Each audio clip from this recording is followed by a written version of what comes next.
avec la communication. Aucun. Aucun.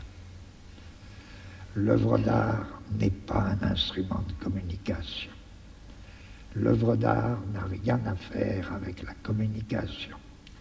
L'œuvre d'art ne contient strictement pas la moindre information. En revanche, il y a une affinité fondamentale entre l'œuvre d'art et l'acte de résistance.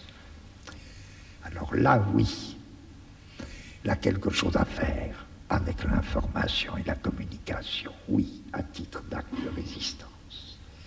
Quel est ce rapport mystérieux entre une œuvre d'art et un acte de résistance, alors que les hommes qui résistent n'ont ni le temps, ni parfois la culture nécessaire pour avoir le moindre rapport avec l'art? Je ne sais pas. Malraux développe un beau concept philosophique. Malraux dit une chose très simple sur l'art, il dit c'est la seule chose qui résiste à la mort.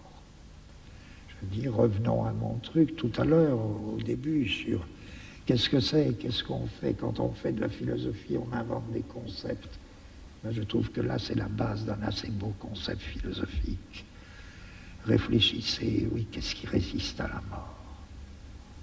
Ben oui, sans doute. Il suffit de voir une statuette de 3000 ans avant notre ère pour trouver que la réponse de Malraux est plutôt une bonne réponse. Mais on pourrait dire, alors, moins bien, mais du point de vue qui nous occupe, ben oui, l'art, c'est ce qui résiste. C'est ce qui résiste. Et c'est peut-être, non pas la seule chose qui résiste, mais c'est ce qui résiste. D'où le rapport si étroit entre l'acte de résistance et l'art, et l'œuvre d'art. Tout acte de résistance n'est pas une œuvre d'art, bien que d'une certaine manière elle en soit. Toute œuvre d'art n'est pas un acte de résistance, et pourtant d'une certaine manière, elle l'est. Quelle manière mystérieuse, là, il nous faudrait peut-être, je ne sais pas, il nous faudrait une autre réflexion, une longue réflexion pour... Ce que je veux dire, c'est, si vous me permettez de revenir à qu'est-ce qu'avoir une idée en cinéma, ou qu'est-ce qu'avoir une idée cinématographique. Lorsque je vous disais, prenez le cas, par exemple, entre autres, des Straub, lorsqu'ils opèrent cette disjonction voix-sonore, dans des conditions telles que, marquez l'idée, d'autres grands auteurs l'ont prise d'une autre manière. Je crois que chez les Straub, ils la prennent de la manière suivante. Cette disjonction, encore une fois, la voix s'élève, elle s'élève, elle s'élève. Elle s'élève et encore une fois, ce dont elle nous parle passe sous la terre nue, sous la terre déserte que l'image visuelle était en train de nous montrer, image visuelle qui n'avait aucun rapport avec l'image sonore, ou qui n'avait aucun rapport direct avec l'image sonore. Or, quel est cet acte de parole qui s'élève dans l'air pendant que son objet passe sous la terre? Résistance. Acte de résistance. Et dans toute l'œuvre des Straub, l'acte de parole est un acte de résistance. De Moïse au dernier Kafka, en passant par, je ne cite pas dans l'ordre, je ne sais pas l'ordre, un non réconcilié jusqu'à Bach. Rappelez-vous, l'acte de parole de Bach, c'est quoi? C'est sa musique. C'est sa musique qui est acte de résistance. Acte de résistance contre quoi? C'est pas acte de résistance abstrait. C'est acte de résistance contre et de lutte active contre la répartition du profane et du sacré.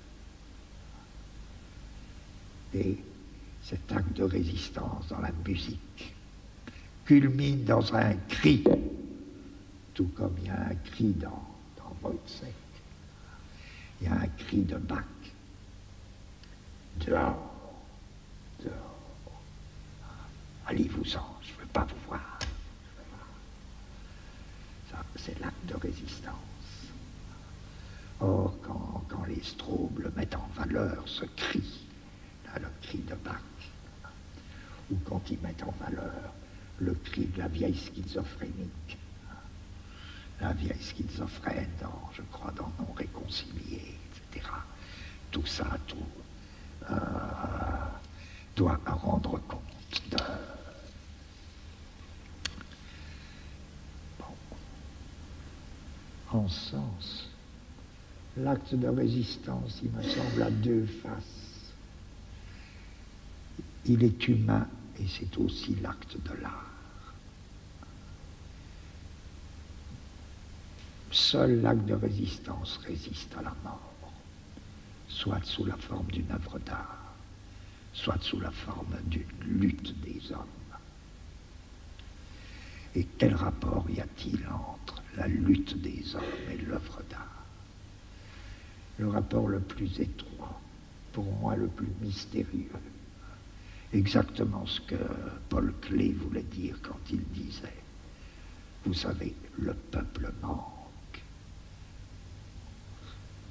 Le peuple manque, mais en même temps il manque pas. Le peuple manque, ça veut dire que n'est pas clair et ne sera jamais clair. Cette affinité fondamentale entre l'œuvre d'art et un peuple qui n'existe pas encore. Alors enfin, oh ben non, il est très...